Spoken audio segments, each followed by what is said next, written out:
All right, now to a murder trial in Georgia that has become a flashpoint in the country's debate over undocumented migrants.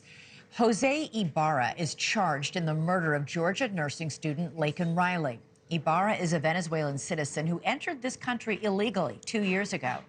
But it was last February when prosecutors say Ibarra's illegal activities turned deadly. That's when he allegedly murdered Riley while she was out for a run on the University of Georgia campus. The outrageous crime has become a lightning rod for the nation's ongoing immigration crisis. And while it's unknown how much it contributed to Kamala Harris's defeat last week, it certainly didn't help her. Ibarra has opted for a bench trial. That means no jury. The judge gets to decide everything. And in opening statements before the presiding judge today, the special prosecutor painted a harrowing picture of the accused as a predator who went out hunting for women on campus that day. And in his hunt, he encountered 22-year-old Laken Riley on her morning jog. And when Laken Riley refused to be his rape victim, he bashed her skull in with a rock repeatedly. Now, the defense pushed back, saying the prosecution's evidence against Ibarra is all circumstantial.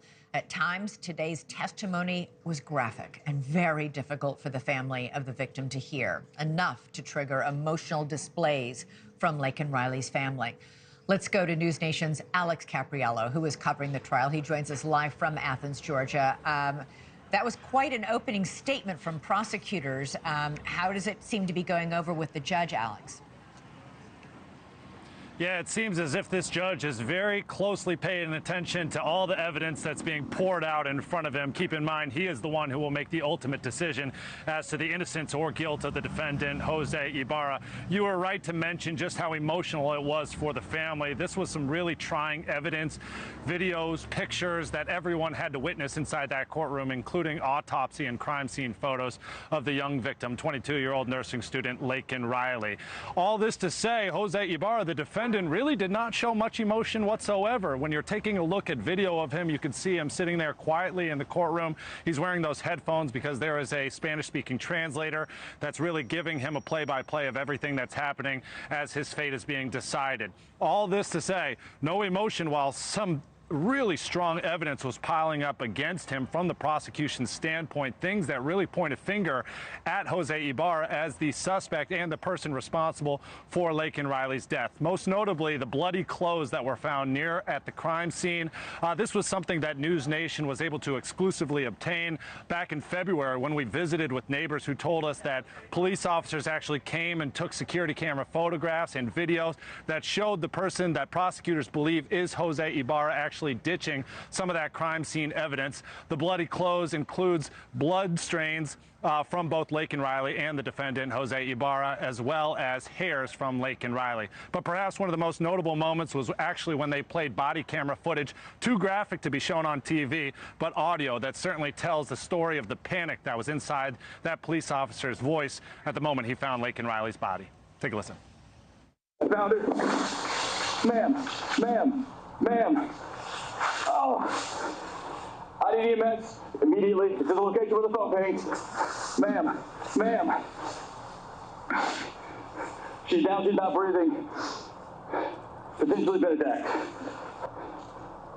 Starting CPR now. 1, 2, 3, 4, 5, 6, 7, 8, 9, 10. The prosecution in this case has decided they will not pursue the death penalty, instead pursue life in prison without the possibility of parole if Jose Ibarra is convicted. Elizabeth? Alex, why are they not pursuing the death penalty? Just curious. I think it really has to do with strategy. Really, it is a open and shut case from the eyes of the prosecution, in which case they can reach a very quick guilty verdict through this bench trial. As for how people here in Athens, Georgia, and certainly the family of Laken Riley, potentially they weighed in on this whole aspect of what the crime and punishment might be. But for this moment, all we know is the prosecution is really pursuing life in prison. All right. Thank you. Alex Caprariello reporting live from Athens, Georgia. Thanks so much for watching. Go to joinnn.com to find NewsNation on your television provider. And don't forget to click the red subscribe button below to get more of NewsNation's fact-driven, unbiased coverage.